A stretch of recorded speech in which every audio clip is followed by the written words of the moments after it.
Hello दोस्तों, आप लोगों को मेरे चैनल में बहुत बहुत स्वागत है। आप लोग कहानी का आनंद लीजिए। परियों की शक्ति का वरदान। बहुत समय पहले एक सुंदर और शांत गांव में एक छोटी सी लड़की जिसका नाम सिया था, अपने माता पिता के साथ रहती थी। सिया बहुत दयालु और मेहनती थी, लेकिन उसके परिवार के पास ज्यादा संपत्ति नहीं थी।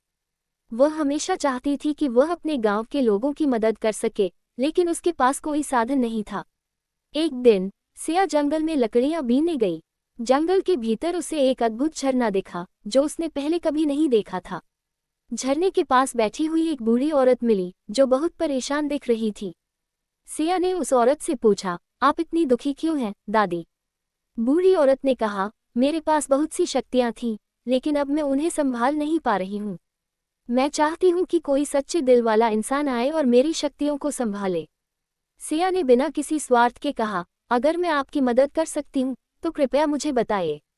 बूढ़ी औरत मुस्कुराई और बोली, तुम्हारा दिल सच्चा है। मैं तुम्हें परियों की शक्तियों का वरदान देती हूँ, लेकिन याद रखना, इन शक्तियों का उपयोग केवल दूसरों की भलाई के लिए करना। जैसे ही बूढ़ी औरत ने सिया के माथे पर हाथ रखा, सिया के अंदर एक चमकदार ऊर्जा का प्रवाह होने लगा। वह अब साधारण लड़की नहीं रही, बल्कि उसके पास परियों जैसी शक्तियां आ गईं। वह पौधों को उगाने, नदी को साफ करने और बीमार लोगों को ठीक करने की क्षमता रखने लगी। सिया ने अपनी शक्तियों का उपयोग गांव के लोगों की मदद के लिए किया। उसने सूख चुके खेतों को फिर से हरा भरा कर दिया, पानी की कमी को दूर किया और गरीब लोगों के लिए भोजन जुटाया। गांव के लोग सिया के अच्छे कामों से बहुत खुश थे और उसे परियों की बेटी कहने लगे। एक दिन वही बूढ़ी औरत फिर से सिया के पास आई। उसने कहा, सिया, तुमने मेरी शक्तियों का सही उपयोग किया है। अब मैं तुम्हें आशीर्वाद देती हूँ कि तुम्हारा जीवन हमेशा खुशियों से भरा रहे। और फिर वह बूढ़ी औरत गायब हो गई। सिया ने अपनी नई शक्तियों को कभी घमंड में नहीं लिया और हमेशा सबकी मदद करती रही। उसके गांव में खुशहाली छा गई और लोग हमेशा उसे दुआएं देते रहे।